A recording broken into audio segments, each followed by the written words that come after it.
Oh.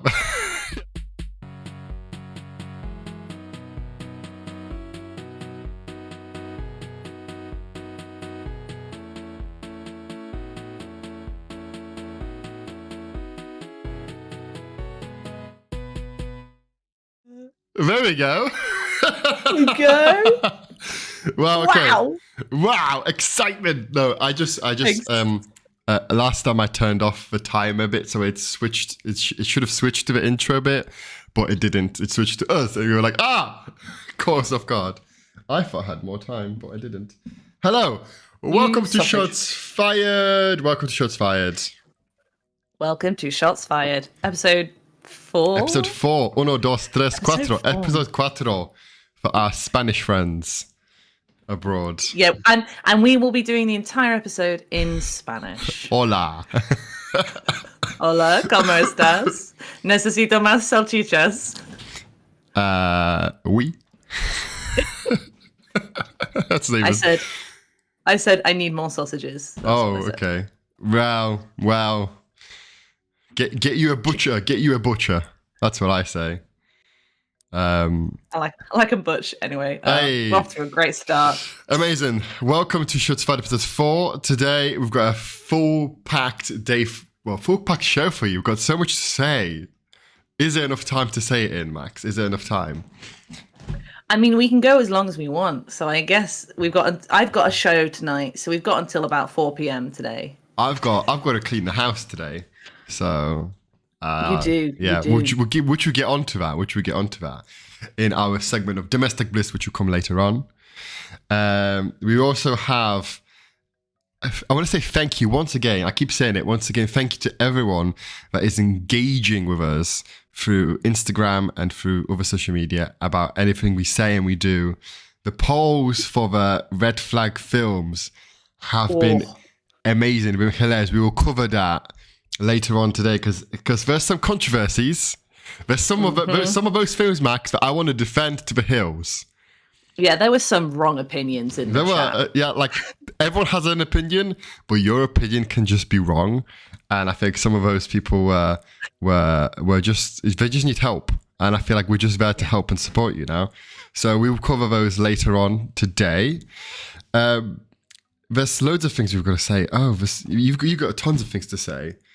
But yes, so we've got some shout outs we'll do at the start. We'll go through the red flag polls after our first mega segment.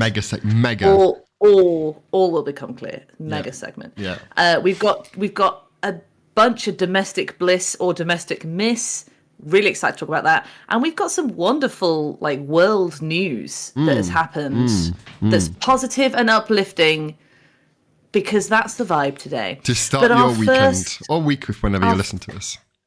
Oh, you mean, yeah. I mean, it could be that you're listening to this right before the next one. Because we're almost binge worthy. Oh, yes. Yeah. What would you say is binge worthy level? Like how many episodes do you think it says, you're binge worthy now? I think 6 hours of content is a binge. Because a Netflix miniseries is 6 episodes. Okay. So we're over half now. We've got 2 more sessions. So by the end of July, we will be binge worthy. Absolutely. Amazing stuff. Yeah.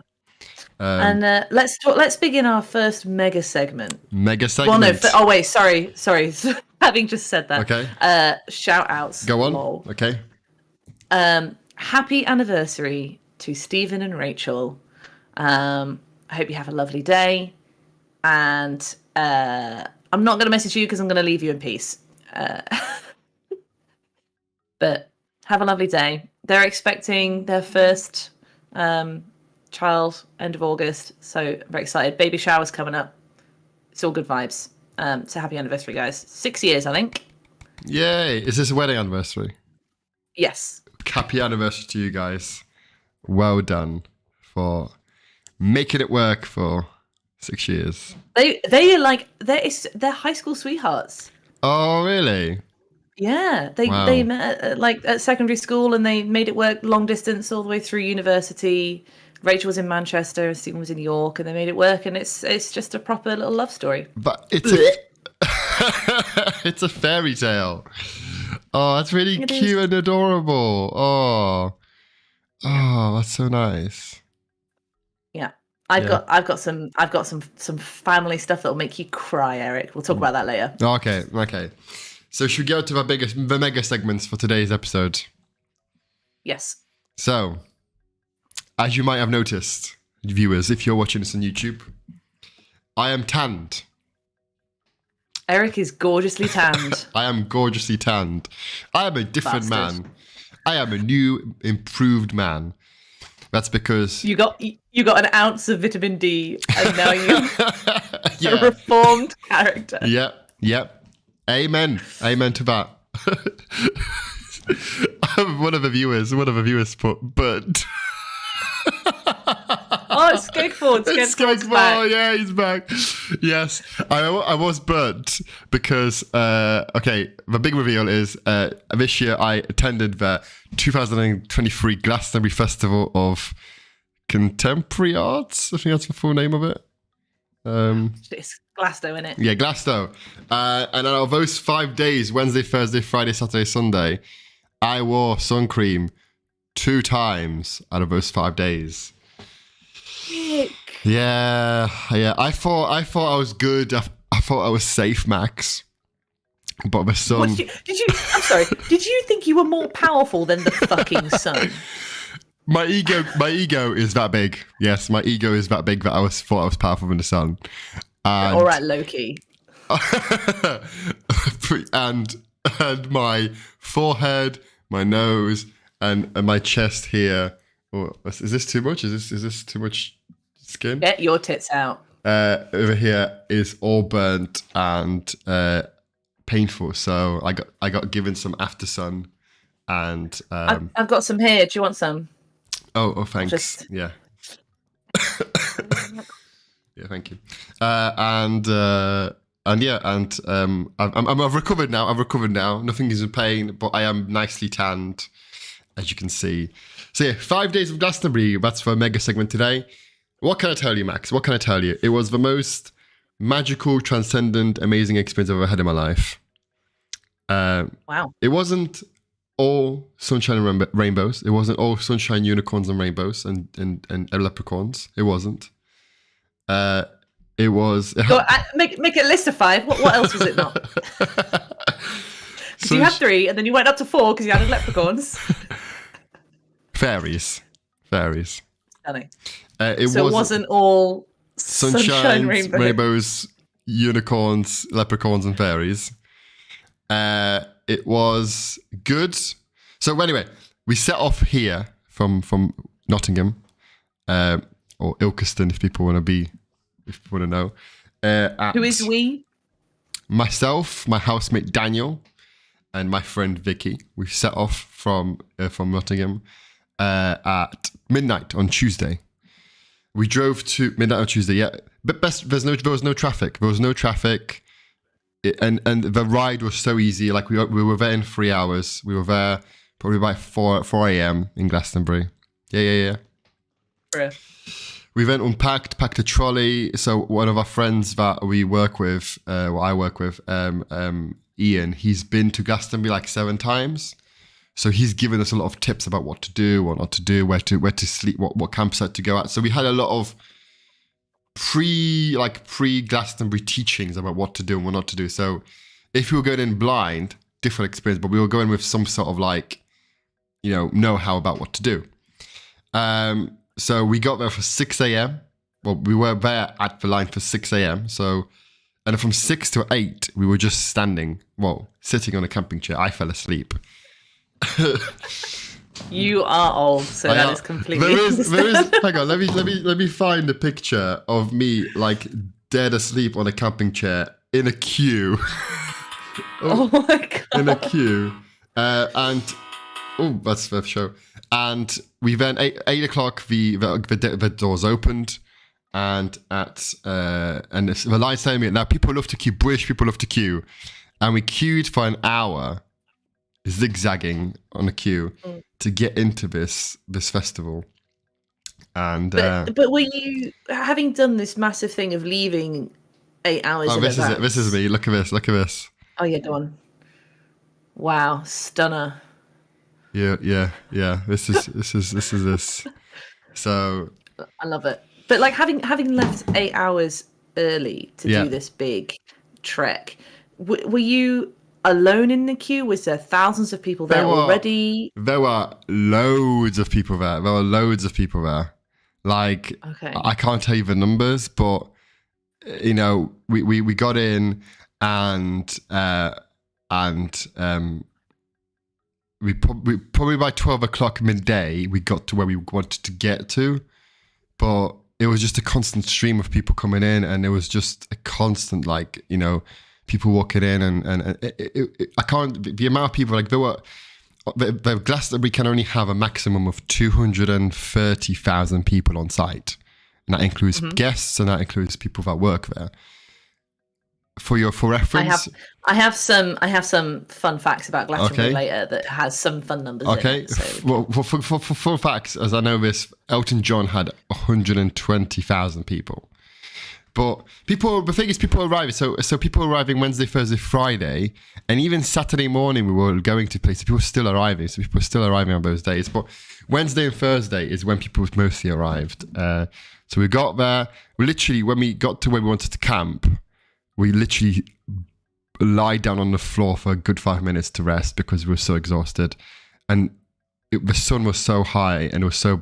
And I was in like tracksuits and shirt and t-shirt.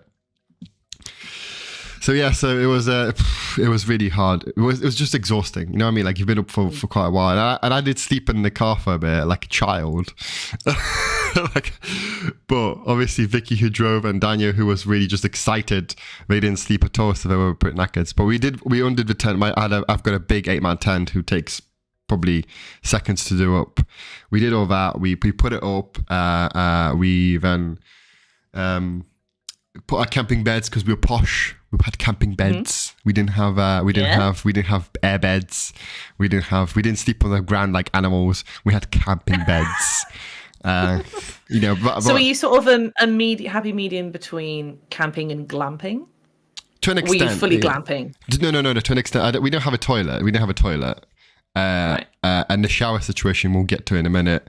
But we were comfortable. I would say that I was probably the most comfortable I've been camping ever, because I've been camping probably twice.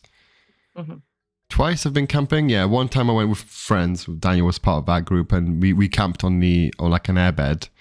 And then the second time I also camped on an airbed when I went to the Yorkshire Wildlife Park for a roar and snore, where you're supposed to camp next to the zoo and hear the animals in the morning, but you hear fuck all, in my opinion. And did that. So I've been camping probably twice, but this is the most comfortable I've been in terms of like in a camping bed. And I get a camping bed's obviously, like, if you have a small tent, it's hard to get one in, but because this was a massive tent you could stand in, it was fine. So Wednesday afternoon, when we had a bit of a nap in the day, people were still arriving, people were still coming in and unpacking, you know, and you know, we sorted out the water situation. Waited 45 minutes for water, 45 minutes, because there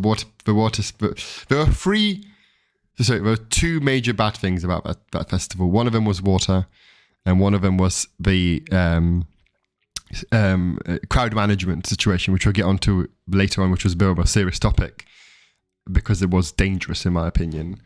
The water situation, especially when it was 26 degrees, 25 degrees every day, the water situation was awful. The first day, me and Daniel literally waited 45 minutes to fill up water bottles overnight because they saw the increase of people. One of the water points they did make into like 5. They split the water into 5 water points to ease people coming in. But yeah, it wasn't great in terms of water. But we had these massive 10-litre barrels, and we had water bottles where we filled up.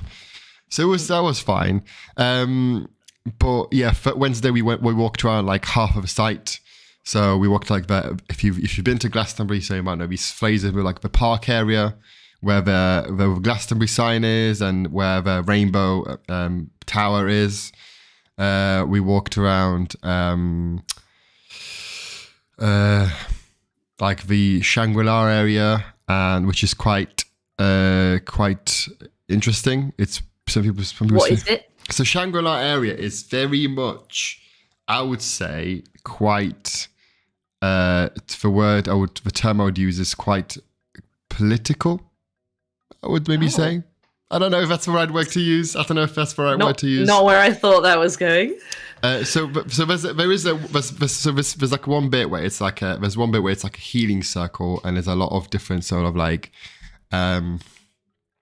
areas for crafting stuff, making stuff. They also had that's one of our other three things I was surprised about. So we had obviously the water stuff. The second bit was the amount of drugs, and I mean illegal drugs that was there. Like everywhere you went, there was people smoking weed. Everywhere you went, people were like, we were at concerts. We were on Friday night. We were at a Fatboy Slim rave. He was doing a set, and everywhere you looked, people doing balloons, people snorting cocaine, people doing ecstasy, people off their faces. A lot of it was kids. A lot of it was like 18-year-olds, 19-year-olds. A lot of it was young people. Oh, right, okay. But what I'm saying is that this sort of area in this healing circle area where there's like crafting stuff, and there was a lot of like spiritual stuff, and there's a lot of like you could get your tarot cards. I don't really know what you call that area. It's like a bougie. Like a healing area. I don't know what you call it. A lot of that area there was a tent there where you could go and you could test your drugs. You could go and see if your drugs are pure, if your drugs are good to take, if they've got anything. So that's they had like these kits.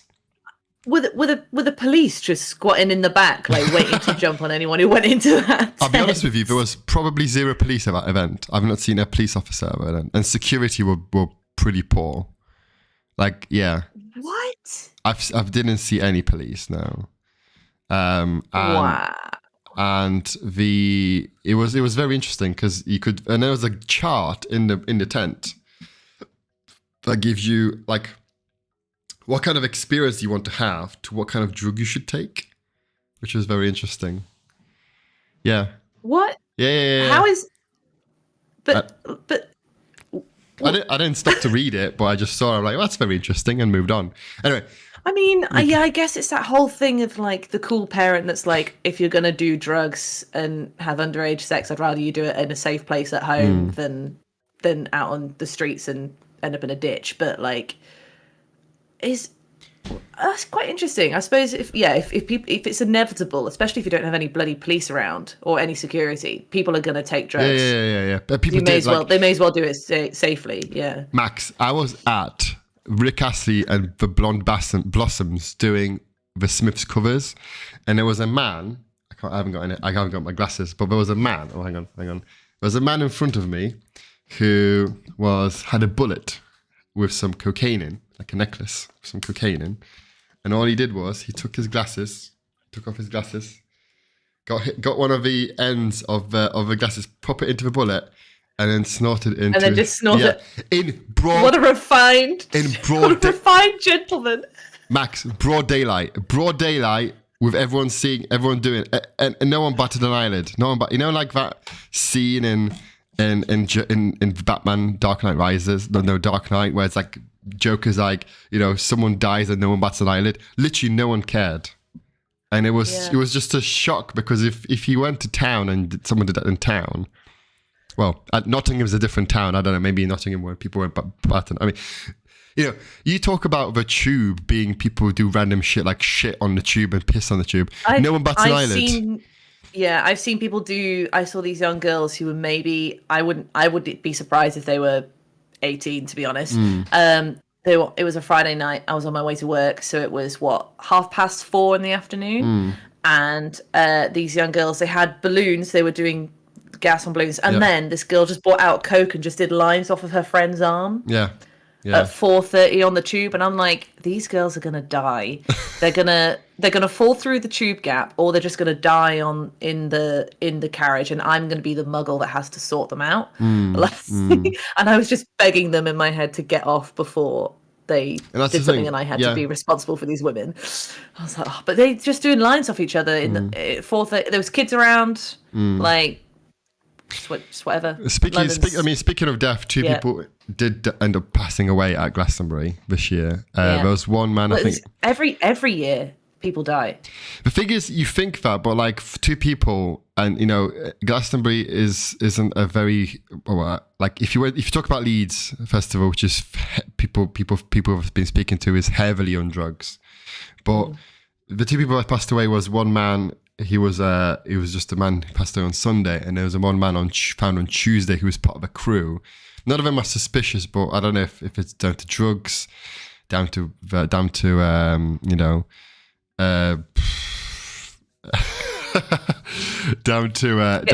the heat. Go on. What is Skegford saying? I was just saying we could chop that so I don't interrupt you in the edit. Yeah. Sorry, Skegford was just saying there could be a whole segment of like stories on the tube based on all the stuff that we talk about. Maybe that's something we do like this week on the tube. I saw. Yeah, that'd be quite good. That'd be quite good a segment. Thank you very much, Matt. Thank you very much. We'll put it in. It's amazing that people tell us their ideas and then we do it. Yeah, you say we do. Is that a thing? I don't know. I don't know. People say monkey do. I don't know. Yeah, probably. But yeah. Anyway, so, carry on to that. So we had a walk. So then next to that, sort of. Build it and they will come. Yes, they will. And then once that fun area was there. Next to that, there was the Unfair Carnival, I think it was called, which was basically like a carnival area, had like a thingy, but it was quite like a ravey thing. And next to that was Shangri-La. Now Shangri-La, I said it's political because it was. Very expressive of the government, of companies, of it was raising awareness of a lot of issues, basically. Like there was a bus dedicated to Shell, the company, and how it's not saving the environment, how it's impacting the environment, how it's drilling, etc., it's exporting oil, etc. Raising awareness to fossil fuels, basically. There was then a big entrance to like an area with like a mannequin man standing on top of it. It was raising awareness to male suicide. There's the stage itself was covered in posters of different things talking about the NHS, the Tory government. It was just a lot of raising awareness to what the reality is. Now. Unpopular opinion time. Oh. Unpopular opinion time. I loved festivals because for me the festival felt very removed from reality, very much like I could enjoy myself, not think about work, not think about the Tory government, not think about like the issues of life in general. The music made me feel very much out of it, out of that sort of bubble of reality. I don't want to feel that I have bills to pay or the high energy costs and stuff like that. And for me, the Shangri-La area, like my two other friends who I went with, Daniel and Vicky, they liked the Shangri-La area because it was very colourful. Don't get me wrong, it was very colourful, it was very bright, but to me, it burst that bubble of reality. It burst that bubble of being somewhere different, you know what I mean? Like I didn't really want to. Never, I didn't want to put my head in the sand about those things. It's good to raise awareness, but I'm a person that is a lot. I read a lot. I read a lot of news. I read a lot of articles. I do my own research. I know a lot of these issues that are out there. About Amazon, about Shell, about Elon Musk, Twitter, the NHS being collapsing. So I don't need to be reminded of that when I go to a festival. But that is just me. And I know there's a lot of people that go to the festival might not be like that and might want to experience that and stuff like that. But from my point of view, the Shangri-La area was not for me. That's what I'm going to say. Fair enough. So once that's fair enough. Yeah. I mean, it's interesting because some of the fun facts I've got later is about Glastonbury's relationship with charity. Yes. And like Glastonbury's relationship with profit. Because I think it's a really interesting stance. In a positive way, I think overall, fight for what it is. And I guess it's also, if you've got, I imagine the majority of people who go are under the age of 25. You'd be surprised because there was a lot of, I saw all the age ranges. There were people in their 50s. Oh yeah, for sure. There were Like kids. lots of people go, but but I feel like in terms of demographic. Okay, yeah. Like I don't know. I can fact check this later, but if I'm imagining if the majority of people who went were under the age of 25, a lot of Gen Z and like late millennials are not engaged with politics because they're just like they distrust the government, so they don't get involved. Which is, as we've said earlier in earlier episodes, like that's not how it should work. But if you know that there's loads of your target demographic going to be at one place at one time, and you want to raise awareness to your cause, maybe this is an accessible way to reach that demographic because, like, if you're not savvy on social media and you're not savvy about what political causes Gen Z care about and Gen A care about, like maybe this is a way to get into that. But I fully see what you're saying, and my response is just like, just don't go to that area then. Yeah, exactly. I didn't after I've been there. I was like, cool, that's an area we've been in. And then after that, we sort of walked back into our tent, and it was quite late. Then had some food. Now, food and drink situation for us that I haven't been, because I've been to Glastonbury and you haven't. So drinks were around £6 a pint. It's just like London. £6 a pint. Yeah. The cheapest I got a pint for was £5 at a place called The Glade. And they didn't have really a range. So the only thing you would have was Brothers Cider or Brooklyn Pilsner. You could still have like some rum or some Jaeger or something like that, but there wasn't a choice in like ales or a choice in beer or a choice in like cider. I think they were quite selective about who they chose. And food wise, you were looking about £20 per meal. Yeah. What? So yeah, for like a slice of pizza or whatever it was. So we did actually buy a pizza on Saturday, and that was £15 for a medium-sized pizza. And I mean, Domino's, it's a lot. It's £18 for a large. Yeah. You probably were looking at. So I'll give you some meals that I had. So there was a katsu curry that I had for probably £11.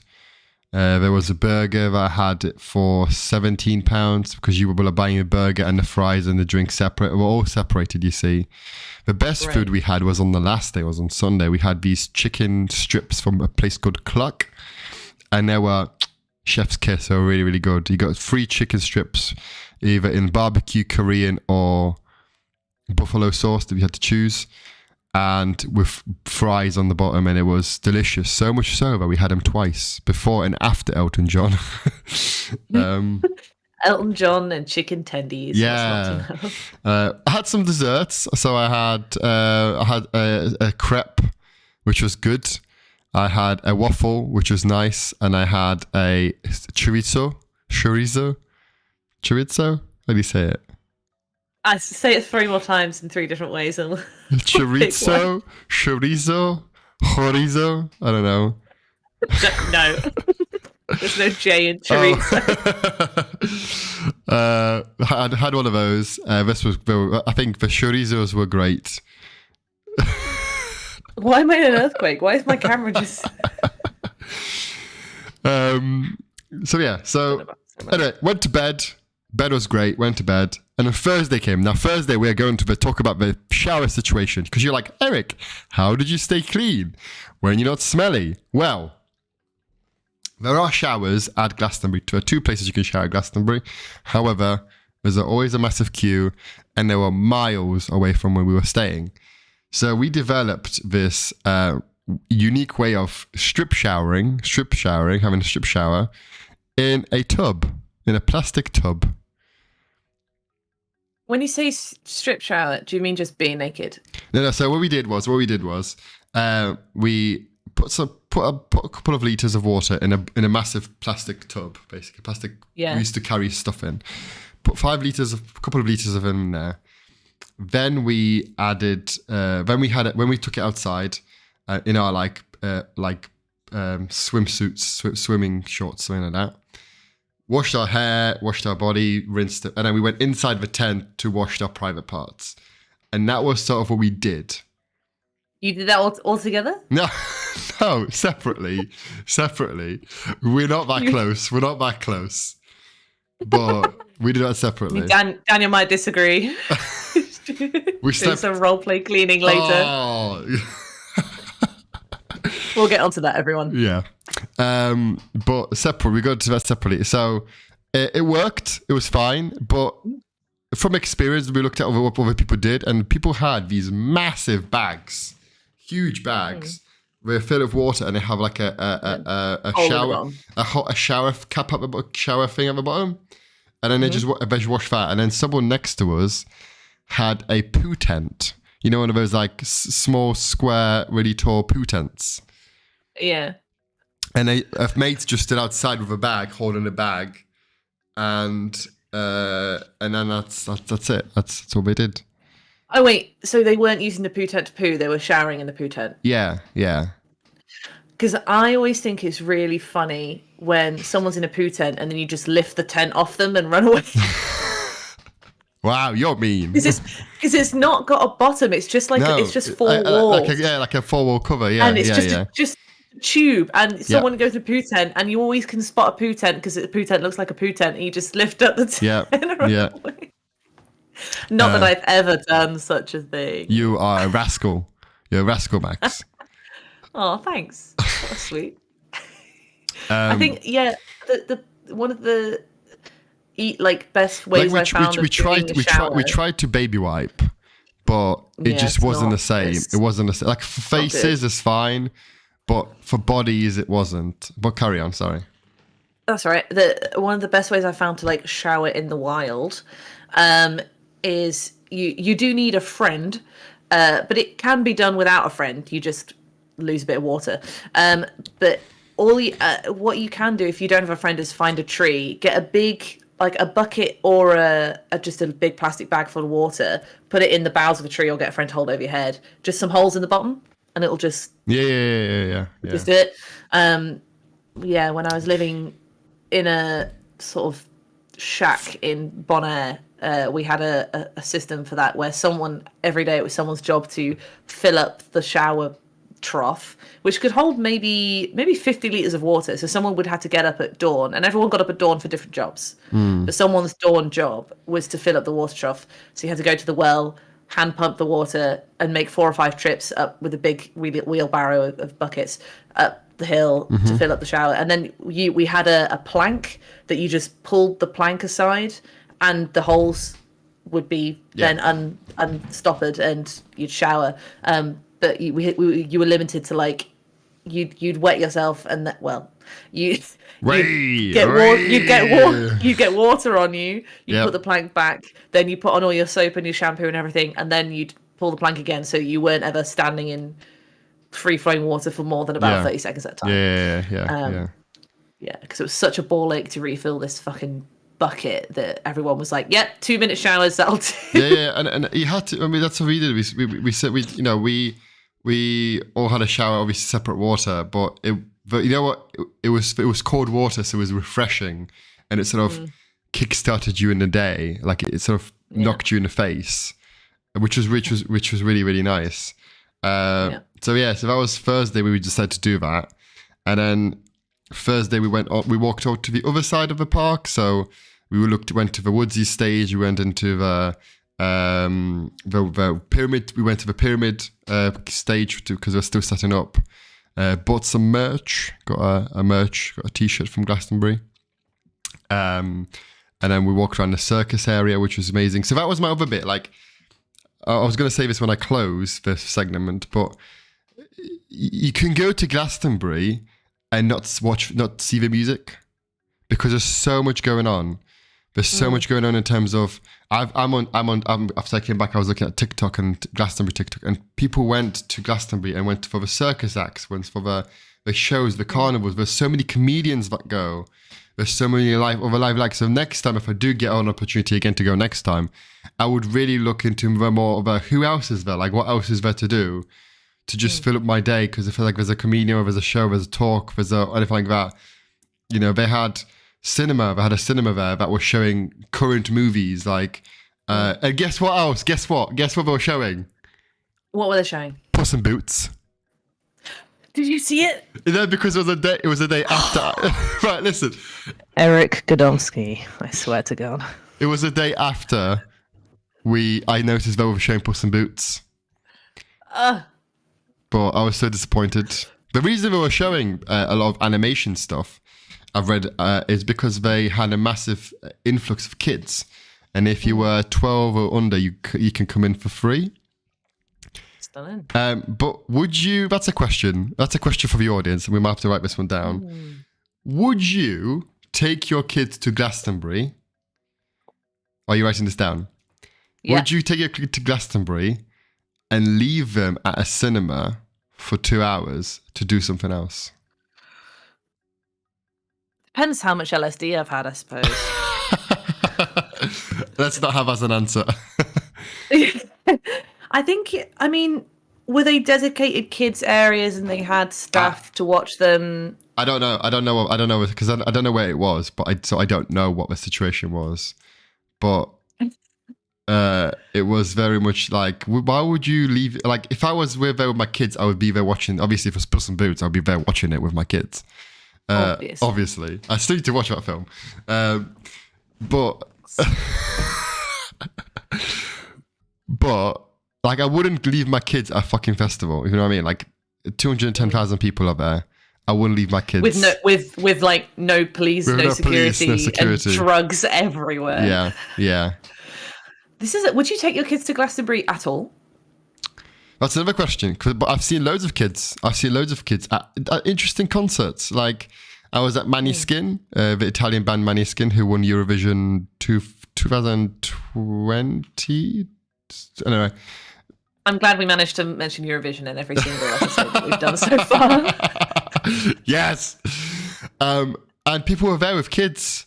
Like, I was bopping to it, and there was a man probably like a couple of meters that way to the right who had a child on his shoulders to Maneskin, who are very much a heavy rock band. But then, like, how old was that child? I don't know, maybe 5. Because I feel like there's a window. When they're really little, they don't know what's going on. They're there for the vibes. And like their eyes might literally see somebody snorting cocaine off the edge of their glasses, but they won't understand what that is. Yeah. But then you get to maybe like 6, which feels very young, but like I feel 6 to sort of 13, 14. I don't know that I want my child of that age at Glastonbury. And then when they're 15, 16, they'd be there. Groups of kids, there were groups of like probably 10-year-olds walking around, like probably like from like a family friend, but there were groups of them like youths walking around. There were youths. I don't know. There was next to us at an Elton John concert. There was a kid, maybe he was 9. I don't know how old he was, but he's been 4 times already. Okay. And it's interesting because, and then I've seen on Twitter and stuff like that there's someone that's taking the kids and they'll have like yellow jackets and like high-vis jackets. So people do bring kids along. The reason there has been an influx of kids is because the 2019 Glastonbury, 2020 Glastonbury, and 2022 Glastonbury, I believe, got postponed because of COVID. 2021 did. Did it? I thought. But then 2020, 2021 got postponed. Anyway, Glastonbury got postponed from COVID, and because of COVID, sorry, and they honoured the tickets of people that bought them for those years. Because 3 years or 2 years have passed, the people had families, people had kids, etc. They didn't know what to do with them, so they didn't want to like leave, but they didn't want to do that. So that's why people brought kids with them. And then from then on, Glastonbury managers and organisers tried to make it very accessible for families to bring their kids on. Now, I say that as a parent, it wasn't very accessible. Like, there wasn't any changing like stations. There wasn't any like, you couldn't really buy any like kid like emergency like diapers and stuff like that. You couldn't really. There was a co-op on site which we didn't go into in the end, but it wasn't accessible for kids in the space in a way that you would think it would be accessible to kids. But people brought kids along, and I mean, good for them. Like, I don't know how you could manage children, like, especially like, I know most kids are like miserable and want to go to bed at 9 o'clock. Like, they need to like being around music and people at the festivals to be there. So yeah. That's interesting. Also, I love that you went, as a parent, Glastonbury wasn't very accessible for children. And I'm like, as a parent, you've got some news? No. But like, from a parent's perspective, just taking Daniel around. Yeah, like, Daniel, with his little, like, with his reins on and a lead. Yeah. From plot twist, yeah. But like if I was to be a parent, from a parent's perspective and mindset, what do I need to have, like, what do my kids need? Well, toilet situation was awful, which you will get onto because you've got some toilet facts later on. Yeah, basic toilet facts, but I wasn't there, so you can. I'll elaborate. Like, there wasn't any changing spaces, the water situation, there wasn't any hot water, so like stuff like that, like to clean and to bathe and stuff like that. Like, again, I don't know whether, maybe because they're glamped, maybe because those people that have families and kids glamp, and glamping is very different to being in a campsite with mates. But yeah, so that was Thursday, and Thursday evening, Example did a DJ set. You know who Example is, right? I do. Okay, I just want to make sure you know who. Anyway, they put, like, and he's probably the most well-known artist that was there, and they put him in a place called The Glade, which was a really small stage.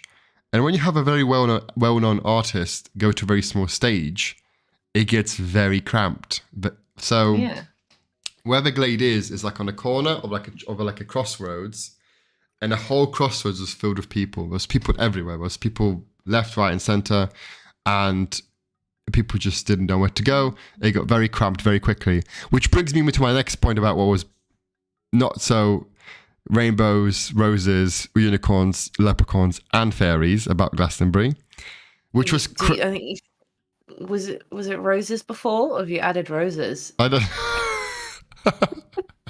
Anyway, which was crowd management. Crowd management was awful, and I say this from the most nicest ways possible. Crowd management was really bad. There was no direction. There was no. It was dangerous. At Elton John, 2 people collapsed. We tried to get help in terms of, Daniel had his iPhone light out, waving around. People started shouting help. No one came. No one came to vote. People helped the man up, or a woman, I can't remember who it was, and they escorted him out of the crowd. But it was very much. Speaking to people around us, and it was very much unsafe. They said that this person with a kid, I just talked about, a 9-year-old kid, she's been 4 times before, and she said that every year it's getting worse. And someone said to me that every year, like, someone said to me who's quite a veteran at going to gigs, that in the past, when you went to a gig, or you went to a concert, or went to a festival, it felt quite safe because people were looking after each other. People, like, if people felt ill, people were making a path for you, etc. But now people are becoming quite selfish, and people are becoming quite self-centered in terms of they don't want to move, etc., etc., etc. And I think that's where it's getting to a point where it felt very on edge at times. So for Friday, Saturday, and Sunday, we went to see Arctic Monkeys, which was the biggest one, and we were sardined in basically for Arctic Monkeys. We were with 2 people that basically ended up tapping out and going, we're going to stand somewhere else to get some space. Whereas and me and my 2 friends, Daniel and Vicky, we stayed to watch Arctic Monkeys. In front of us was a couple. Jesus Christ. There was a couple who the guy decided to put his arm around this girl, creating even less space. So when I was bopping, I was just bopping to his arm. which was quite funny. But yeah, so Arctic Monkeys was very cramped. Elton John was horrendously cramped, as you can take. 120,000 people were there. Guns N' Roses not so much, but yeah. So Friday, Saturday, Sunday, where Glastonbury really started. There was music, there was vibes, there was everything you could ever wish for. So Friday, me and Daniel went to watch Kyrie Ray Jepsen. That's a blast from the past. Did you have a good time? We had Kyrie Ray Jepsen? We had a great time. Thank you very much. We were bopping to every single bop, from "I Really Really Like You" to "Call Me Maybe," the two songs that I know. Any others? Yeah, I was about to say any others. No. Did you go to the Lewis Capaldi set?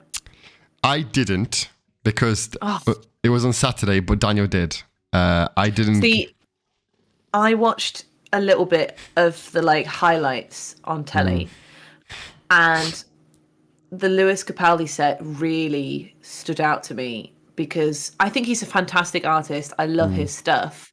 And also just how fucking brave to get up on a stage in front of 100,000 people or something with Tourette's and he's also just very recently released a public documentary about learning that he has Tourette's and living with it and how it's affecting his music, how it's affecting his mental health, and how his relationship with his parents has changed and his relationship with fame and his fans. Really exposing documentary. And for him to come on and deliver a great set and obviously be exhausted because he's ticking away. Yeah. But seeing the crowd get behind him and sing when he can't sing and not be assholes about it. I just thought it was amazing. And he's now announced that he's taking a break from touring for the rest of the year. Yeah. Because he needs to get better, basically, from what he said. But I just thought that was amazing. So when we go back on Monday, me and Vicky didn't watch the set. Daniel did, because we went to see Rick Astley and Blossom do the Smiths covers, which was great. But we watched the set on BBC, and Daniel did say that they did edit that set quite a lot, because in the live performance, his Tourette's was quite bad at the beginning.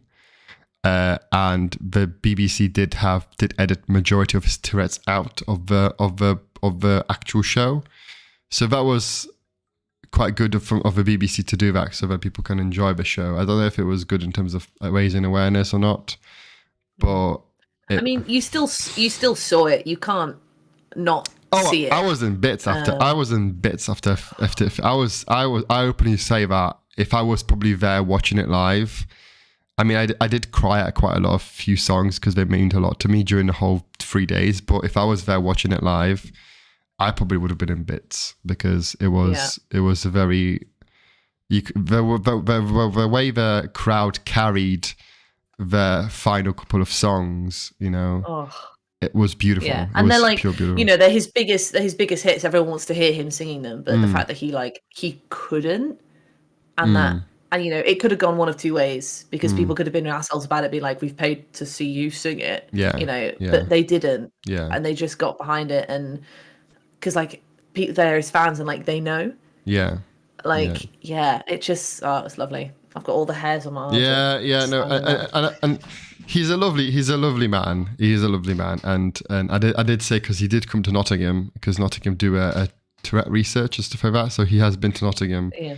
I think earlier this year, and I did say that I'll send him an email to say that if he is ever in Nottingham again, let's come for a brew, just as a guy, let's get him on the show, not as a really just because he just seems like a lovely person, and it must have been really hard for him, but I'm glad he's doing what's best for him in terms of taking a step back, because I feel like it's good to it's nice to recognize that in terms of.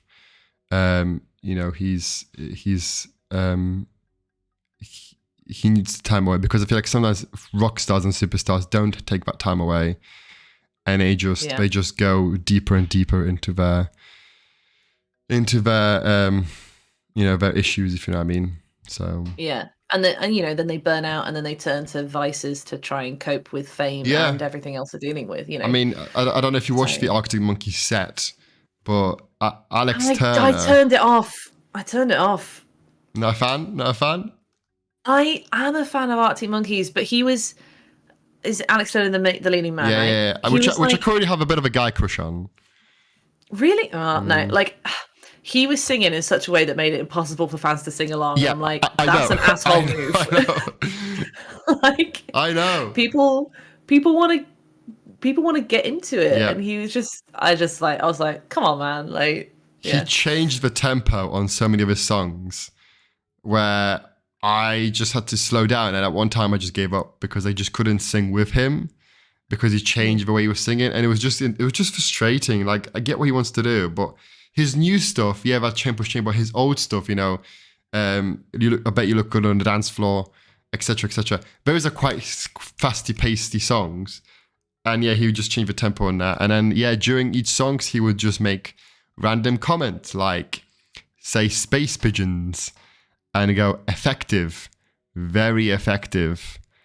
But my personal highlight was when Alex Turner, during Pretty Visitors, attempted to bowl. But bowl? So, he was like, that's my chance, and he got up. I'm going to repeat this. Hang on, he got up. Oh God. Eryk, okay, running commentary. Eryk is getting up. He's out of frame. I can see an elbow. He's getting up. He is very campily doing a squat lunge and bowling an imaginary bowling ball for those at home. Oh yeah, I forgot this was on Spotify. That's okay. I did a little running commentary. Okay. So you'll hear what I said in the edit. Okay, thank you very much. And he attempted to bowl and score a try and score a bowling strike. So I'm sorry, is he playing rugby? Is he bowling? He's scoring a try? He's bowling a strike. With imaginary... Bowling ball, yes. So who's to say he didn't get a strike? Well, he did because he celebrated. Right, okay. Love that. Yeah. So... what immaculate vibes. So that was my highlight because it was fucking hilarious because...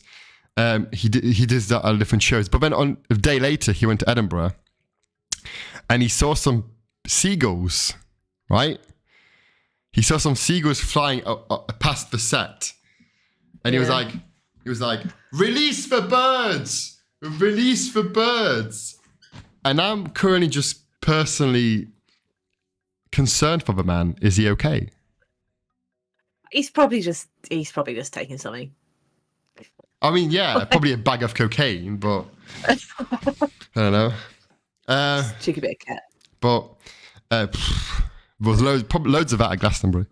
But I'm going to do a bit of a poll after this, and I'm going to share with you the 4 different looks of Glastonbury that I had, and I'm going to let the audience judge which look was best: Thursday, Friday, Saturday, or Sunday. So we've got an Eryk fit check. Yes. We're going to then rank them, and then we're going to discuss on the next episode which look was the best look. So if we do like the photo and then number 1. People can do like a out of 5 stars or something in a poll thing. Okay. And then we'll take an average because we love math. Love maths. Great maths. Quick maths. And then Saturday was a good day as well. Saw Rick Astley, saw Maneskin, Blossoms, and Rick Astley doing Smiths. I saw Guns N' Roses. It was really good. It was just really good. And then Sunday saw Blondie, Little Nas X, who I was surprisingly campful with Nas X. I love Lil Nas X. I love that man. And then finally Elton fucking John.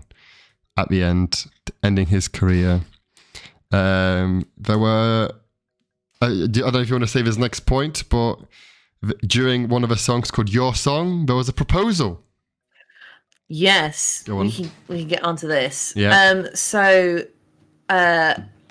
I had a number of friends who were at Glastonbury, and like people that I just kind of know, and I know.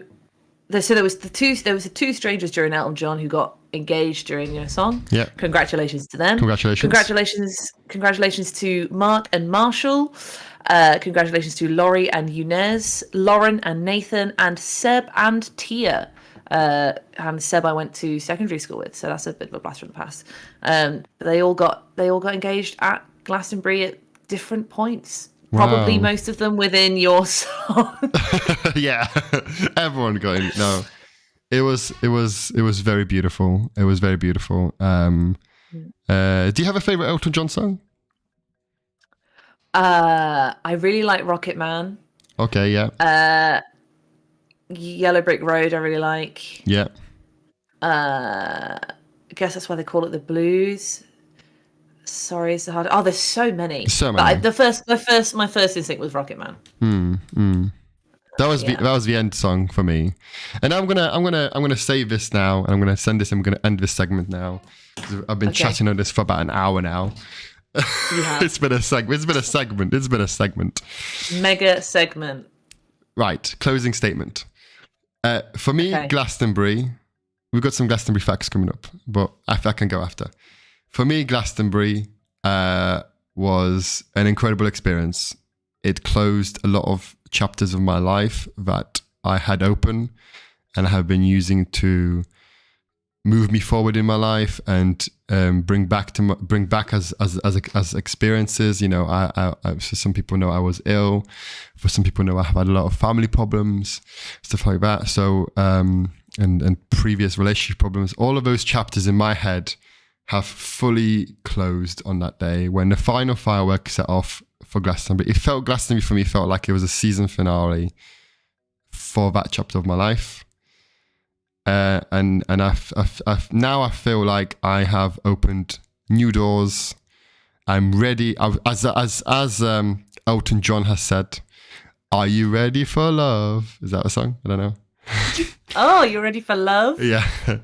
We'll have a hinge update at the end of the show then. And just it just felt very very much conclusive. Now, I'm not saying that those experiences in the past won't creep up on me and won't, you know, have a bit of an issue, have a bit of, you know, won't be a ghost there. But for me, it felt very much like a closure day. I feel a lot more freer. I feel a lot more freer. I feel a lot more better with myself. So yeah, Glastonbury was really good. I really enjoyed it. I hope anyone listening to this can experience Glastonbury for one day, because you will feel the same. I think maybe you'll feel different if I go a second time or a third time, but I think you never forget your first time. And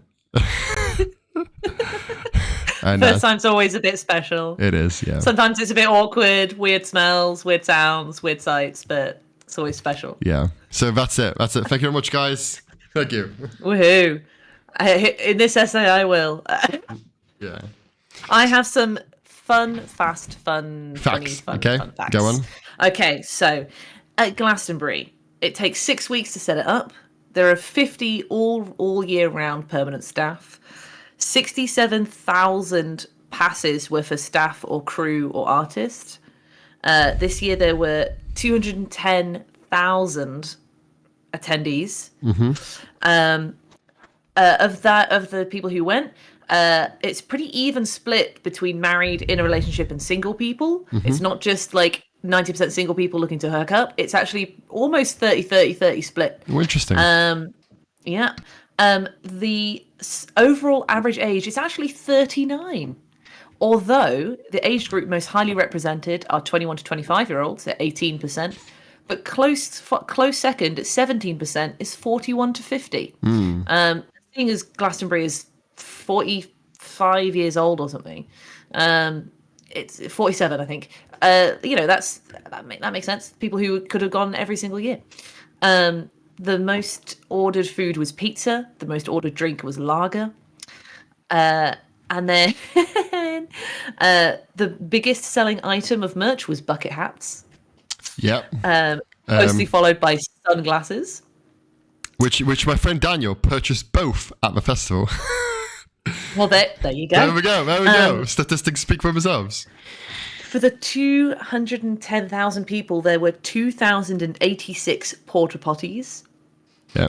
And it costs 40 million to put on Glastonbury every year. This is why I'm getting into my finance bit, because I think this is quite interesting. It costs 40 million to put it on, which includes paying artists, maintenance of the site, and the full-time staff and everything like that.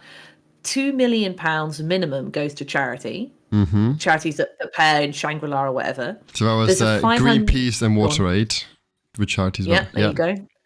And there'll be other small ones, I imagine, as well. But those are big ones. A £500,000 cap performer fee, and the majority of artists don't claim that, which I think is good, interesting. Michael Eves, he started the festival in 1970. Do you want to guess what his annual income is? I don't know. £0. No. He has to earn a wage. Oh, okay. He founded Glastonbury. Yeah. He's the owner of the festival. He's done all this stuff. They have profit, and it costs 40 million to put on. What do you think his annual salary is? 22 million. 22 million? £60,000. Oh, wow. Yeah, which is like a completely normal wage. Yeah. Like I know people who earn more than that, who work in tech or work in IT or are an engineer. They earn more than that. I think it's crazy. So after all of that, the post-tax profit is 1.4 million, which when you think about it, doesn't feel like a lot. No, because when you when you chuck all these numbers around. Yeah. I feel like that's pretty ethical, the fact that it's not, because tickets were 350 quid or something. Correct. For 5 days. It'd be very, I feel like it would be very easy for Mr. Eves to take 1.4 million as his annual income every year, but he doesn't, and I think that that's pretty cool. And the first ever Glastonbury tickets cost £1. Correct. And included a campsite spot and free milk from the local dairy farm. and 1,500 people attended. Yeah. And those are my Glasto facts. One fun fact I'm going to say is the toilet situation. Okay, tell me about that. They didn't have any water-running toilets, and they didn't have any portaloos. They had these toilets called compostable toilets, which take your wee, your poo, toilet paper, and they make it into manure. They make it into fertilizer. Yeah. Probably for the local dairy farm. Yeah, they do. They had all these signs. Basically, they take all that. So there are 3 types of toilets. I'm going to say this. This is the last bit we're going to talk about. 3 types of toilets. There are these horrible, they're all long drops, if you know what that is. Basically, there's a seat and there's a hole, and everyone shits in the same bucket. Massive bucket. But it's a deep hole. It's like a 20-foot hole pit. It's not like a 3-foot hole. Yeah. Yeah. It's a deep hole. It's probably 10 to 20 feet tall for some of them. Some of them were too close for comfort for me. But so I'll tell you that. So one of them is called the green ones, and they're basically like your American style toilets where there was a gap and you could see, and they were just good for peeing. The only bad thing about that is because if your man was peeing and the other man was peeing, you were locking eyes peeing because you were looking opposite each other. That was a thing that happened to me, because me and this guy locked on and we're both peeing. We both know what we're doing. But careless whisper echoes softly in the background. But there is an Instagram handle called @shitsofglastonbury where you can actually go and view pictures of shits that were taken at Glastonbury. Yeah, it's disgusting. I know. Why would you want to do that? I know. I don't know why, but I'm just giving you information, giving the people the information. It does exist. Skekford, look it up. Grim. He does say grim. The second best one was the one we had next to us, which was basically like a colourful one. Again, these were long drops, maybe not as high, but still got good. When it got to Friday, we had the cleaners there from the back wiggling the buckets to make so that all the stuff went from a triangle to a nice even plane. Yeah, that's the face I made when I heard them wiggling my bucket. It was disgusting. And the best do you one, want to do some? The best one. Do you want to do some? Go on. The best one was the wooden ones, who had like a little step and a little step away from the reality, and you almost feel like enclosed and private, and they were amazing. So those are the top 3. Anyway, Carrie, do you want to do what? I was just going to say, do you want to do some folio of what it sounds like to shake that bucket? Give us an impression. No, an audio impression. Audio. For those playing along at home, Eryk is sort of like twerking. Okay. Yeah. Ready for this? Bump and grind. Okay, yeah, ready. I'm wrong. I wasn't ready. That's how it sounded like. You could timestamp that 12:05. 12:05. Let me. 65 minutes in. Right. Enough of that. Enough of Glastonbury. That's it. There we go. Yeah. Oh. Right. I'm going to talk about domestic bliss. So, my domestic bliss, moving swiftly on. Garden update. Go on. Spring has finished springing. Yep. And summer is creeping in. And we know it's nearly summer because it's rained a bunch. My garden's doing Tell very well. that to my sunburn. Yeah, to your sunburn. And the vegetable patch is doing very well. The lettuce has exploded into lime. Amazing. Thank you. The beans, we've had so many beans. Love the beans. My beans have creeped through to my neighbour's fence, and they were like, can we eat these? And I was like, yes, I cannot reach them. So my traitorous beans have creeped through the fence. So half of the plant is now on my neighbour's side. Your neighbours have eaten your bean. That's... Anyway, hi, Mum.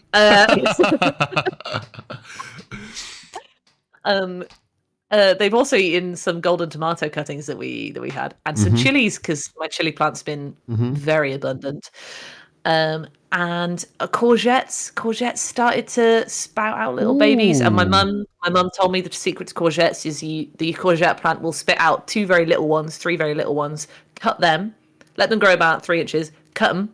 And the courgette plant will, for some reason, be like, great, I'll make a massive one now. And you can get courgette. Yeah, for some reason. And so you then get huge, like, thick as my forearm and as long as my forearm courgettes. Big boy.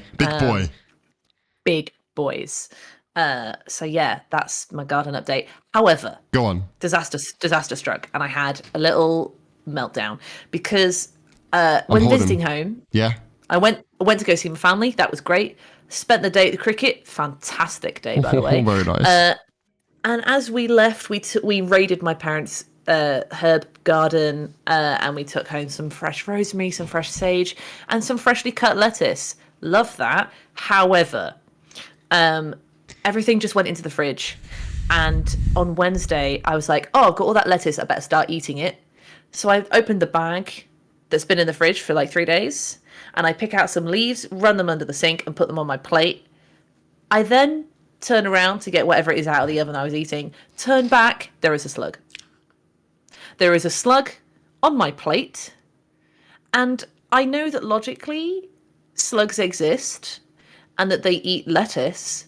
But this motherfucker had been in my fridge for 3 days, eating my lettuce in the cold, dark, and wet conditions. So this thing was living its best life, and the size and shape of this slug reflected that. A big boy. And I did a zoology degree. I'm fine with insects and bugs and animals, but not when they're surprisingly in my fridge. Like, if I see a slug on the outside, fine. Slugs inside, I panicked. I actually felt anxious and like unpleasant, and I literally stood there frozen, tippy tapping in stress on the floor because I was like, what do I do? So I then like picked up those leaves, threw them into the sink, shook the plate until the slug like slid off, and I stomped it down the sink with the washing up bowl and rinsed it down the sink. And I was like, oh God. And I cleaned the plate and I was like, I can't do it. I put the plate in the dishwasher, got a new plate. I got those salad leaves and I could see like slug trails on them. So I just put them in my compost bin. I just couldn't do it. Then I realized, oh God, I need to clean all of this salad. So I got the big bag of salad. I tipped it into a colander, blasted it with cold water. Eryk, Go on. there were 4 slugs in total in my salad. And I filled up the washing up bowl with water and they were like wiggling around and I was like, yes, die. Then they recovered and I Googled it. Slugs can't drown in water. They wouldn't die. They wouldn't go. And they started just like vibing in the water and I was like, this is horrible. They were and I was like, well, at least they can't crawl up the sides. I was wrong. Slugs can operate fine in water. They're not bothered by it. So I then had to wash the other 3 slugs down the sink, which felt bad because I don't like killing things. Why don't you just? And then I was like, why don't you just put some salt on them? Because then I see it, and that's barbaric. Okay, never mind. Like that. Does that make me barbaric? Does that make me a bad guy? I don't know, but just the idea of pouring salt—that's a vicious ending. Like that's an agonizing ending for a slug. Sorry. So I just washed them down the sink. I was like, they could live in the sewer. But then I was like, they're gonna crawl out of my sink. So then I poured bleach down the sink. So it's okay if it's not salt, but bleach is fine. Oh yeah, bleach is fine. You know, acidic stuff is fine, but not salt. My God, go on. But the thing is that I wouldn't see it, so therefore I can like suffering doesn't exist if I don't see it. Wow. Okay. I'm judging you a bit now. It didn't feel good, but I was just a bit. I think it was a sort of mild panic attack because I couldn't fucking cope with the fact that there were slugs unexpectedly in my food. Mm-hmm. And I was like, God. So I left that salad like out in water for like a day to make sure there was nothing on it, to try and soak off any slug tracks. And it's sorted now. It's clean. It's back in the fridge. It's all good. And like I logically know that every bit of salad I've ever eaten has had bugs on it. That's fine. But when the bugs are in my fridge, not fine. And they're that big. Anyway, yeah, it was a challenge to get it down the plug hole. Yeah, so that was my domestic miss instead of domestic bliss. Didn't enjoy it, but maybe people can relate to my terrible slug murder of pouring bleach down my sink. The sink needed a clean anyway, so yeah. You were just cleaning the sink. Let's just say that you were just cleaning the sink. Yeah. But I'm worried that one day I'm going to come into this kitchen, there'll just be slugs everywhere, and I'll just cry. And also vibing away, and also I couldn't be a baby and make Joe deal with it because Joe was at work like a real adult because he works 9 to 5 and I work nights, and so I had to sort it out by myself, and I just felt like a little baby and I didn't want to do it. What do you do when you have spiders in your house? Oh, I'm fine with spiders. Okay. Spiders could live in my house. Okay. Spider. I can see 3 in this room. Okay. Like that's fine, but I can't. Slugs and snails. Nope, not inside. Nope. Okay. Fair enough. Yeah. Fair enough. Yeah. That was my domestic bliss. Do you have any domestic bliss? Today I will do. Today I have a domestic bliss. So living with people, living on your own, I feel like you have your own space. But living with people, you have to respect each other's space. And today we are having a big summer clean, where me and my housemate are going to just spend the day coming around the house, cleaning it, basically cleaning the house.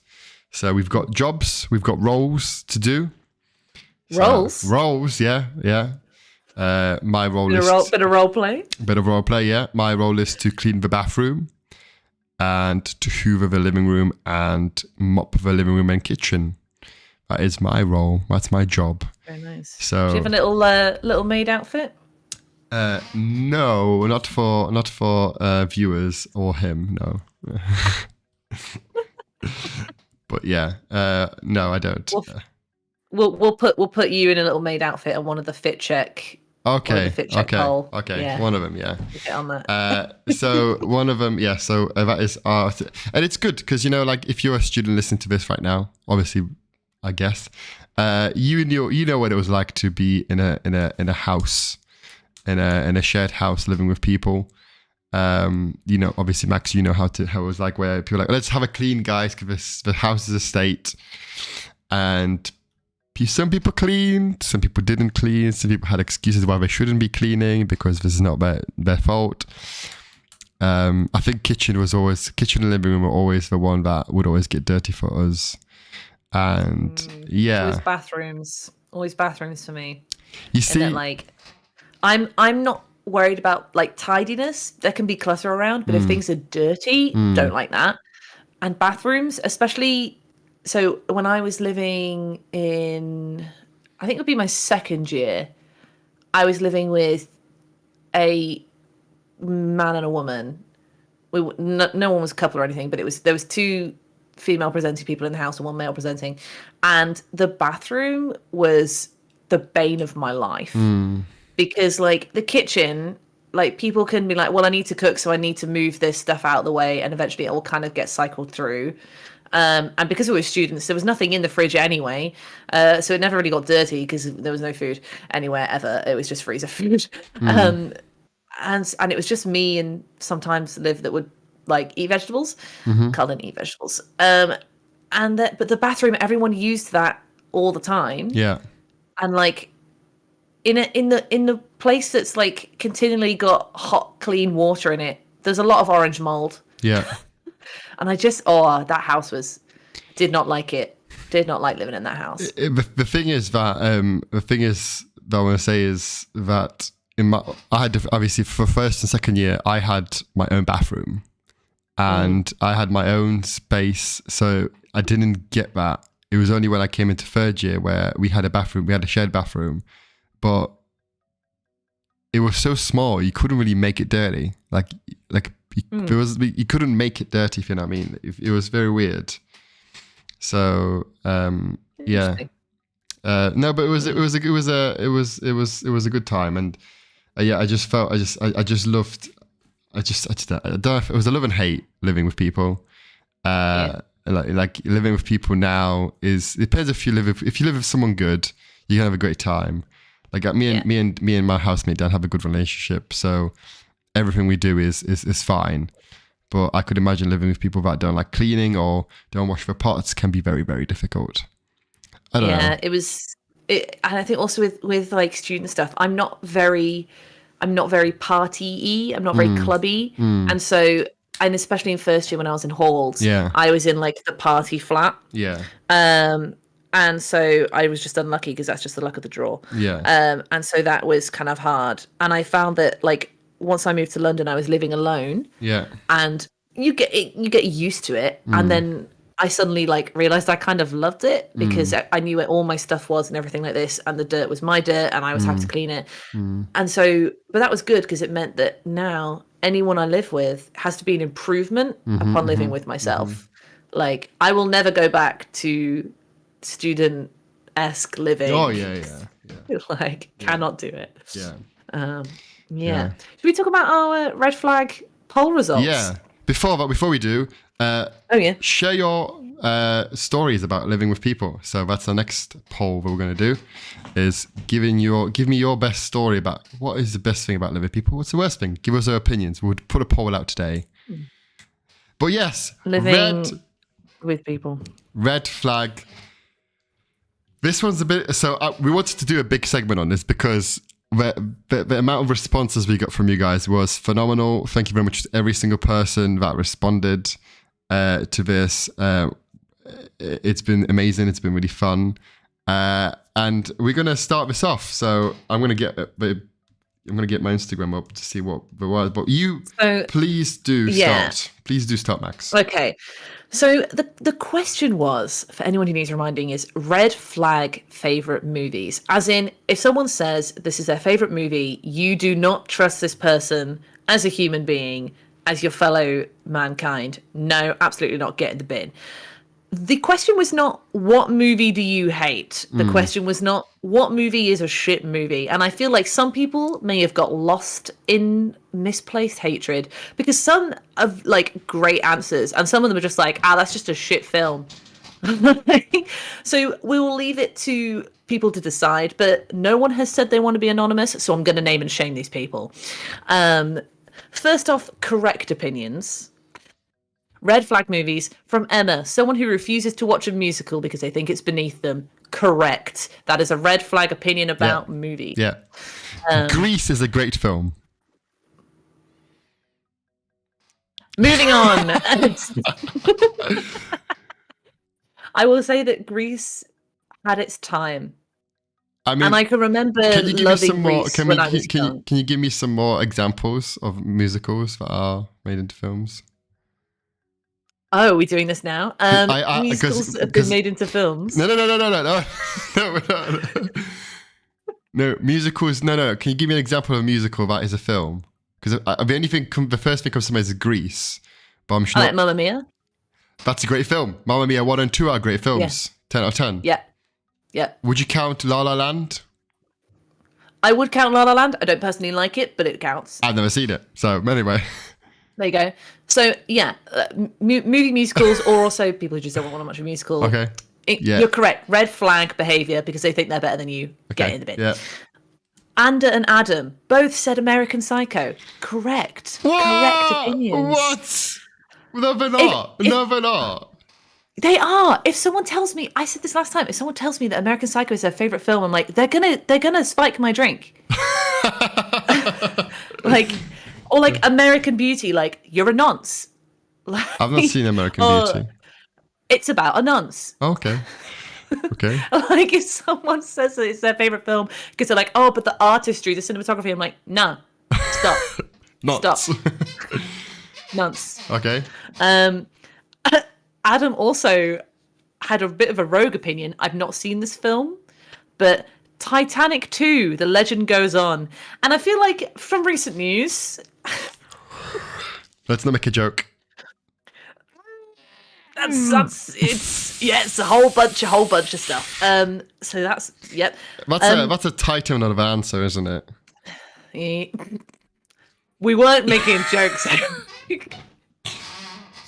Swing and a miss. Another correct opinion was Lolita. What is Lolita? It's about a nonce. We'll go with that. Okay. A lot of nonce films, I guess. Well, yeah, if someone says that that's their favourite film, you're like, oh, okay. But Lolita is also like classic fiction. Okay. It's very famous classic fiction. But yeah, if someone says it's their favourite, I'm like, but why? Because they're like, oh, it's exploring taboo topics. And I'm like... Like what? What taboo topics? Well, like the sexualization of very young women. Oh, I see. Oh, okay. I say women, girls. Okay, girls. okay. Like, you know, and so it's like... Is it an old film? It's 20th century, yeah. Sorry, I was just doing maths in my head. Okay, pre-Y2K. Oh, okay. Yeah. Okay. Then there was some, in my opinion, you just don't like this film. This is not a red flag film. So, Libby, you're wrong. Star Wars is not red flag. Star Wars is an amazing franchise, and I would die on that hill. Someone also said Lord of the Rings, get fucked. I mean... No, get fucked. Lord of the Rings. If you don't like it... Lord of the Rings. If you don't like it... Right. Carry on. You speak. Thank you. If you don't like it, fine. But saying it's red flag to like Lord of the Rings, wrong. It's not red flag. Lord of the Rings fan base are toxic. No. Yeah. No. Yeah. No, not when you... So I'm a fandom gal. I'm in a lot of fandoms. And Lord of the Rings is not toxic by any comparison to other things. Eryk, please. See? Look, they're not toxic.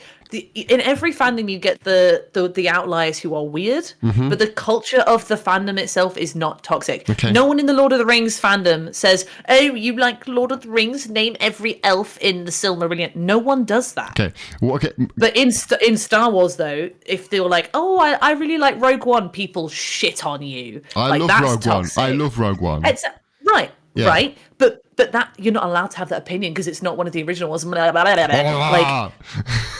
so like, Let me save that I don't one. think the Lord of the Rings. Okay, take that timestamp. Yeah. Okay, for the thumbnail. One thing Like- I want to shout. One thing I want to say is a not a red flag. It's just your opinion.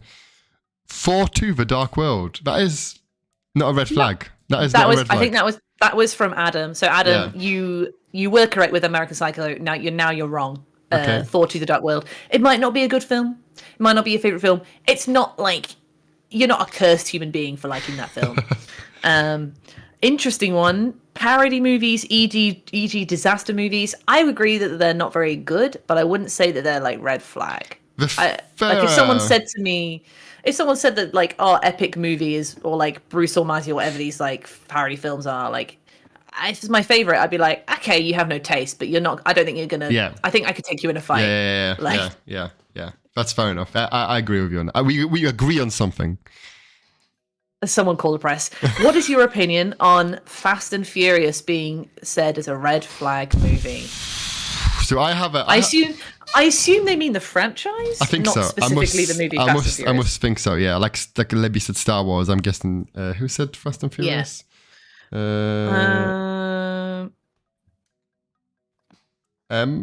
the person that said Leolita. Wait, hold on. I don't know who that is. I've lost it. Well, let me find it again. Okay. This is such smooth radio presenting. 1 second.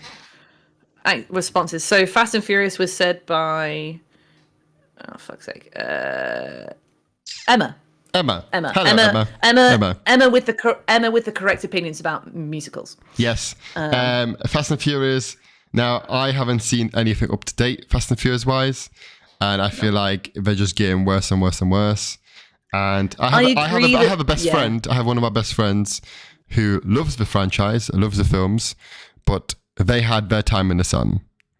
That's all I'm going to say. I think, I haven't seen the most recent Fast and Furious stuff. I don't know that they're a red flag. I just think they're a bit shit. Yeah.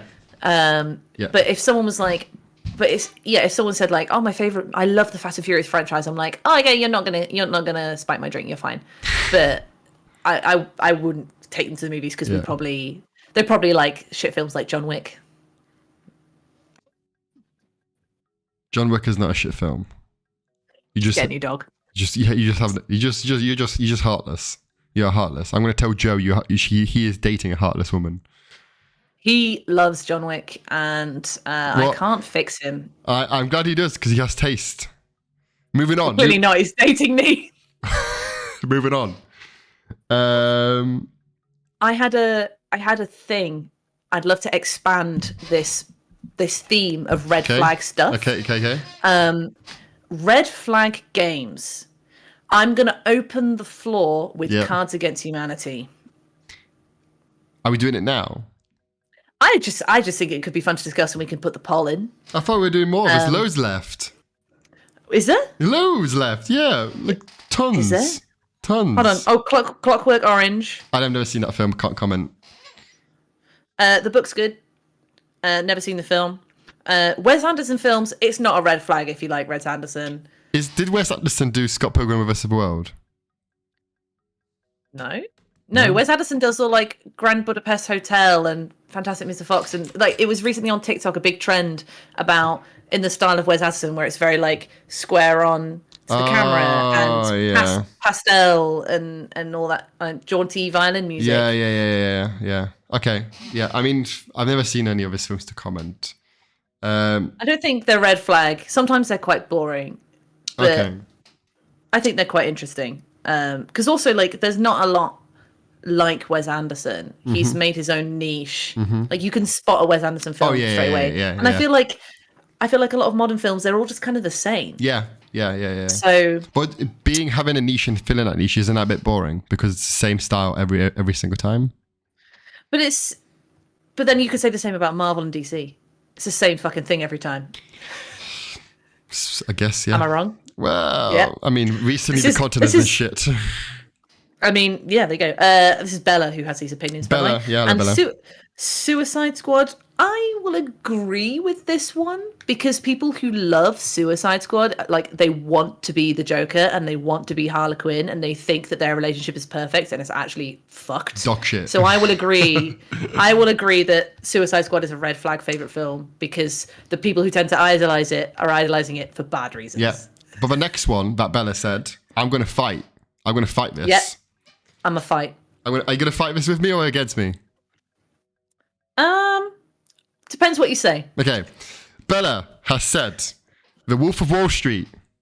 Now, I think The Wolf of Wall Street is a fantastic film.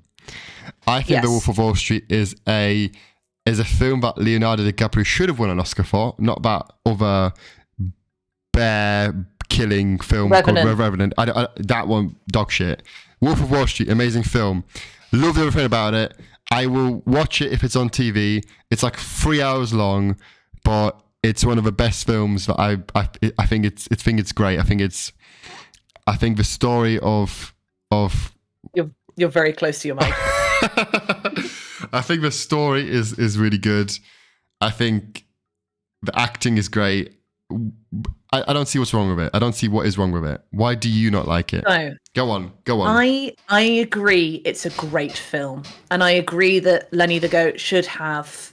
sorry, I call him Lenny the Goat because when you put his name into Google Translate, it translates into Lenny the Goat. Okay. DiCaprio. Yeah.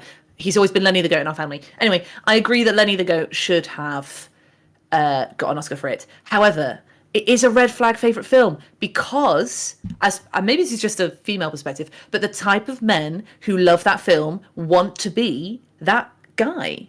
That's why they love it. That's the thing I think is the common theme, but from a female perspective, a man's favorite film is because he tries to be like the protagonist, and like I'm talking about not the kind of man that he's not husband material. Okay. So you know what I'm saying. So the people who idolize these films is because they idolize the protagonist and they want to be like them. And these men are psychopaths, for one reason or another, or they're narcissists, or they're abusive, or they're manipulative, or they're just a nonce. All sorts of reasons, but. Men just think like, this is a suave gent with lots of money and women obviously love him and he gets to do coke in his business office and he drives a fast car and he's successful. Blair, not a role model. Okay. But young men of a certain type, like Andrew Tate stands kind of man, like love it. So I think that's what Bella's getting at. So I would agree it's a red flag film. It's a very interesting thing you just mentioned there because have you ever watched The Boys? No. So it's The Boys is an Amazon Prime show based on a comic book, and one of the bad guys, antagonists called Homelander, is like a evil Superman, but he's an absolute arsehole. Anyway, Anthony Starr, who plays him, recently said, this is like 2 days ago, that he doesn't understand why social media and young people and men idolize Homelander. Because he's such an evil person, he's got such evil characteristics. He does a lot of evil things. But people idolize him, and he's like, I don't get why. This is the opposite of what we're trying to do, is to try to make you see that he's an asshole, and he is he's the bad guy. So why are you trying to be like him? If you know what I mean. Like, so it was very. It's I will stand with you on your point that I feel like a lot of people that like I can like the film, but again but I get what you mean about people trying to idolize him and be like him.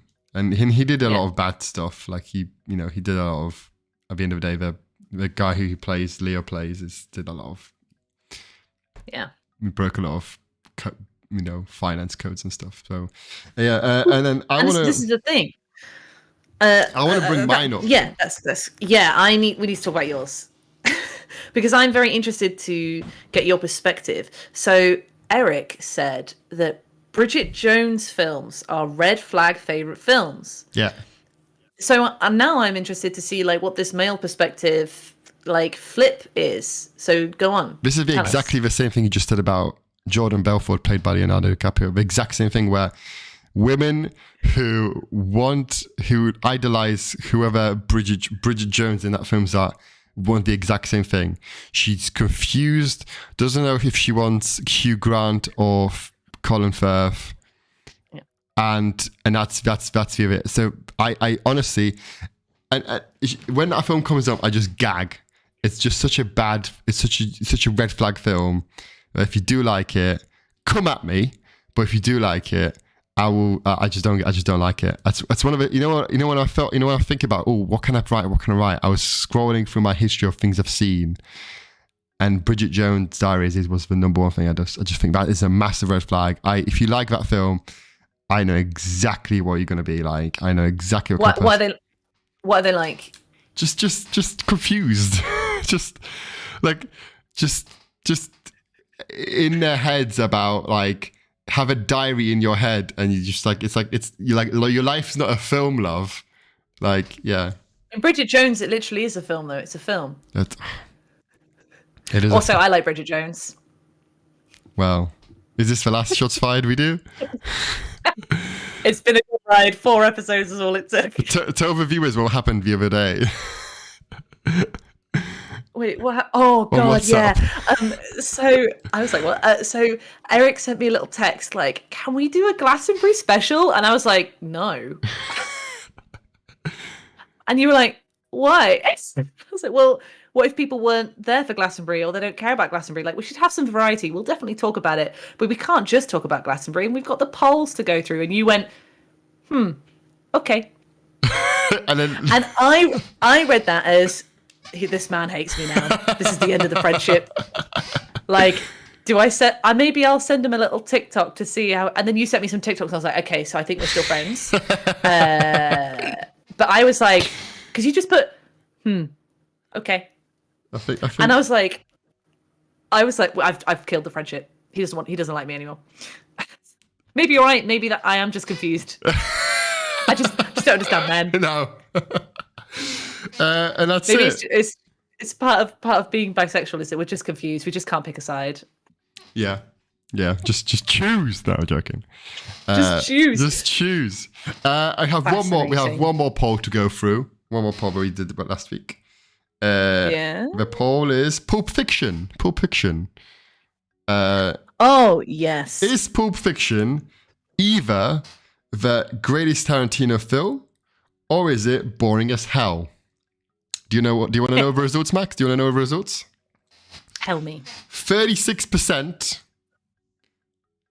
said it's the greatest Tarantino film, and 64% said it's boring as hell. Because it is boring as hell. Nearly double the votes said it's boring as hell. Yeah, wow. Because it's boring as hell. I'll be very honest with you. I was surprised by that result. From everything we've done today, I was very surprised by that result. Oh, fascinating. Because I thought Pulp Fiction would get more of a social, it's amazing, but it didn't. I think it might be an age thing. You think? I think people over the age of 30, 35 love Pulp Fiction. Like, people under that age don't. I think that's the pattern I've seen from asking around at my family events that has a whole spread of ages. You should make him do the poll. we range from like 64 all the way down to like 7. Like, yeah, it was, yeah. So that was our polls. And then can I talk about red flag games? Yeah. Go on. We'll edit out the first one because that doesn't matter. Okay. So I'd like to open up the floor. Okay. Following this red flag theme, because I think it was a lot of fun, I'd like to open up the floor to red flag games. Board games, video games, card games, whatever. I'm going to open up the conversation with this is from an audience member. This is from Jessie. Hello, Jessie. Hello. She said, red flag game, Cards Against Humanity. And I agree. As in red flag favourite games, not just games you don't like. Is this board games or is this games like video games? Is it just board games? Both. Okay. Any. Okay. But I think if someone comes to me and they say their favourite game to play is Cards Against Humanity, I'm like, oh, for God's sake, grow up. I think Cards Against Humanity is overrated, and it had its time in the sun. And Skegford, I 100% agree with you. Monopoly is trash and it's the worst game ever made. It breaks up families. Monopoly, statistically, Monopoly caused 50% of divorces in the world. What? No way. Yeah, it does. You pulled that fact out of your ass. I did.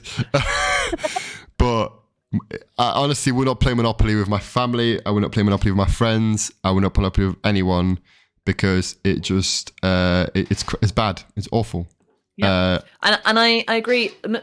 Capitalism is a nightmare. I don't want to play a board game about it. But isn't there a fun fact that Monopoly was invented as like a joke game? I've not heard that. No. It was someone made Monopoly as to poke fun at how awful capitalism is. Yeah, there you go. Parody about capitalism. Thank you, Stefan.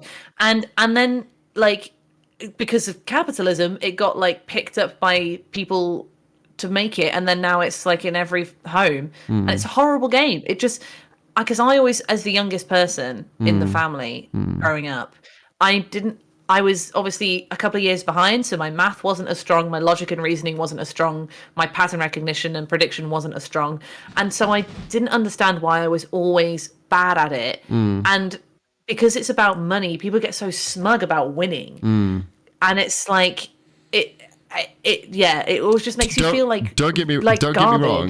If I ever play Monopoly and I win, I am the worst human being in the world.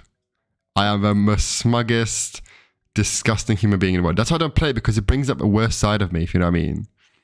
I am a nice person. I'm a nice, kind person. I'm a nice, kind, loving, caring person. I don't need Monopoly to bring the dark side of Eryk. Yeah. So yeah, that's our next poll. That's our next poll. Red flag games. Red flag games. Including video games. Would love to hear that. Yeah. Ooh, that was big stretch. Big stretch. I'm like a dog. Oh, big stretch. G for Papa's. Papa's. It's Papa's party. Wow, we've covered the loads. We nearly did 2 hours nearly. I mean, yeah, we've covered Glastonbury and 2 other things. I think we should go on to the good stuff. The good stuff? Talk about the good stuff, the positives in the world. You've got you've got 4. No, we've got 1, 2, 3 stuff that you want to talk about. So take it away, Max. Take it away. So this is a sort of since you've been gone, but also current affairs, bit of a mix up. Because you were like, oh, let's do a Glastonbury special. I was like, there are other things to talk about. I better go find some nice things to talk about. Basically, what you meant to say was, I'm not the center of the universe. Yeah, but in a nice, caring, not Monopoly-esque way. Okay, thank you very much. Because you've got to give variety to the crowd. Okay. So these are all news stories from the past 2 weeks since our last episode. So, I'll start from the bottom of our list because it's the shortest one. New solar system has been found where planets orbit 2 suns, just like in Star Wars. Take me and there. it's called the Bebop system. Ooh, Bebop. I think it's adorable. And the first planet they identified was called Kilbia or something like this. And I think that's just really cool. The fact that I'm interested in the physics of it. And there's a new, very exciting thing happening in physics this weekend. Something about pulsars and time arrays, which basically you can measure the way that waves go through the Earth, and it helps us age the universe very accurately. Very accurately. So when a pulsar goes through the Earth, all the clocks slow down. And interesting. Yeah. And someone only spotted this very recently, within the 21st century, because they had a clock that was in one place on one wall, say, next to a rock that had magnetic properties, and then they had a clock that was further away just by chance, and then for about 4 seconds they were different times, but all other times they were completely synced, and then that clock was 4 seconds behind, and they were like, why has that happened? Do you know what? Right, I have a clock in my living room, and it's always late. It's always really, really slow. So I have to every week or every 2 weeks I have to change, because if I don't, it becomes like 15 to 10 minutes late. Is this a radio wave powered clock or a battery operated clock? I don't know. It's a one you plug into the system, but it's not digital. It's you got to set the time. Okay. But you got to set the clock, but it's not connected to the internet or anything like that. So it's like did you ever have that thing at school where the clocks on the wall will all suddenly just spin for like they'll do a 24-hour reset? No. Okay, so at school all of the clocks were like radio wave done, and so every now and then they'd all just start spinning and everyone would freak out. It's like, oh, what's happened to the clock? Oh, it's time travel. Yeah, and that's what it is. It's just like a factory reset of the whole system, and so it basically means that time is a tangible thing we are moving through, not just space. We're not just moving through space as we orbit the sun. We are moving through an ocean of time, like actual physical time, which just blows my mind. And these pulsars move through it as well, and then they obviously interact with the Earth because they've, like, if you drop a stone into water, the ripples will ripple out, and they will hit other stones, and they will then behave differently depending on what stones they hit, but they will still continue moving until they run out of energy. And so that's happening this weekend, is big pulsar like activity. It's all over. Just look at, if anyone's interested, look up pulsar time array, look up Hank Green, he talks about it. Okay. And it's just really cool that we can age the universe within a couple of like milliseconds now if we get this right. So physics world are getting very excited about that. Very good, very good. What else you got for me? The next good thing I have is German museums begin to work year-round to find rightful heirs to hundreds of stolen Jewish silver pieces. So basically what this means is loads of German museums in like Stuttgart, Berlin, Munich, and somewhere else I can't remember,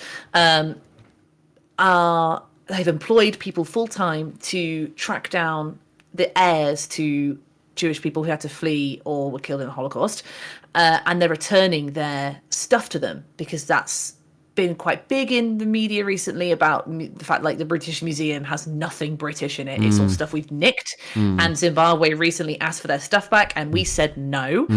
We're still looking at it.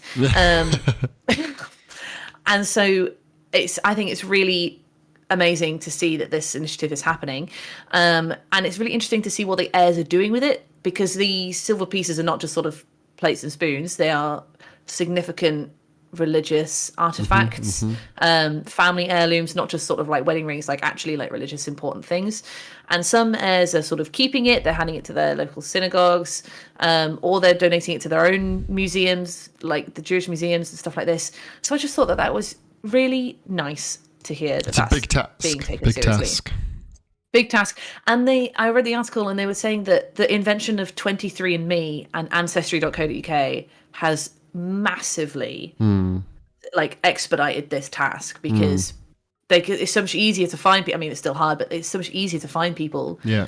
Because, I mean, a lot of people who were murdered in the Holocaust, their records and things were destroyed, so it's hard to find them. But their heirs know, oh, my granny was in this camp or whatever, and so they can kind of work backwards to track things down. So that was my second thing. And my final thing. Go on. So I was talking to Nonny, who lives in Wales. Hello, Nonny. And she was telling me about the reading gap. Nonny works in a library.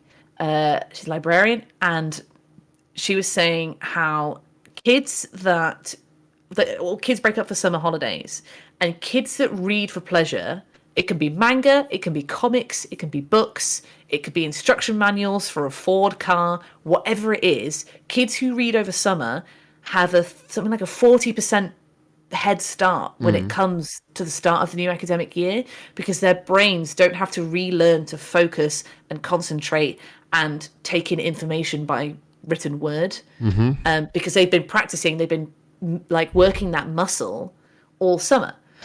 And so to help like bridge this gap, the reading gap, Tennessee, the state of Tennessee, is sending free books to 200,000 children to keep them reading over the summer. Well, Yeah.